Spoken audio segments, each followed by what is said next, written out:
All right, so I'm here with Greg Haldy at the Washougal Hatchery. And Greg, what is your title here? My title is Fish Hatchery Specialist 4. Okay.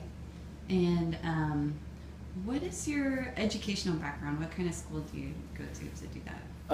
Well, most people either go to like Mount Hood Community College. There's a 2-year degree they can get in fisheries technology. There's some other schools like Bellingham Technical College that has the same program, or some of the guys have 4-year biology degrees. Those are some ways to get in. Other people just have a lot of experience with maybe private aquaculture companies and also some educational background. Those are the best ways to get in. Okay. So I've got some questions for you from Roosevelt Elementary School. And first one is, how many reds does one female make? Well, typically a female makes one red. Usually lays its eggs in the one red, and there's usually multiple males that will come in and fertilize that red. Oh, okay. Do you know if there's other species that do multiple reds, or is it usually? It's usually they do one red. Maybe they might try to make a red, but usually they'll lay all their eggs in one red. In one place, okay. And then, are the males or females, adults, larger?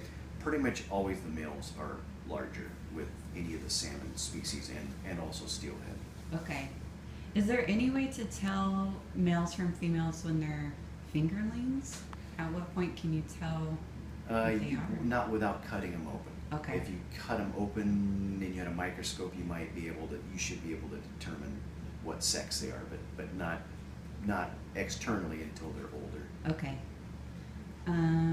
And then can you tell me kind of about the changes that happen when a salmon moves from freshwater to saltwater? Well, usually when I know when salmon are getting ready to migrate to saltwater, they go through what's called the smolting stage, and they'll start getting a lot of scales. Scales will start moving off.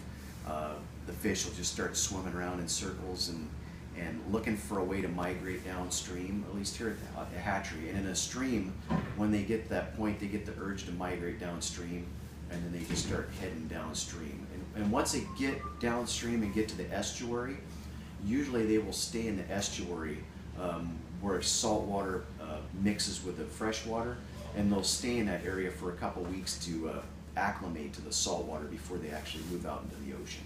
Okay. Did you see their scales come off?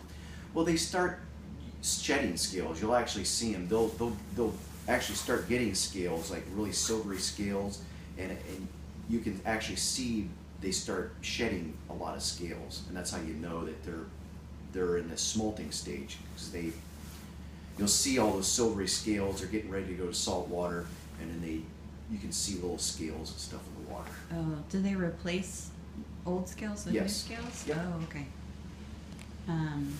Okay. And then let's see.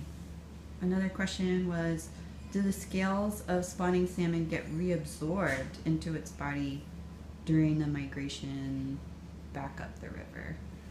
Yeah, I'm not 100% sure about that, but I know that when they get back they start losing their scales.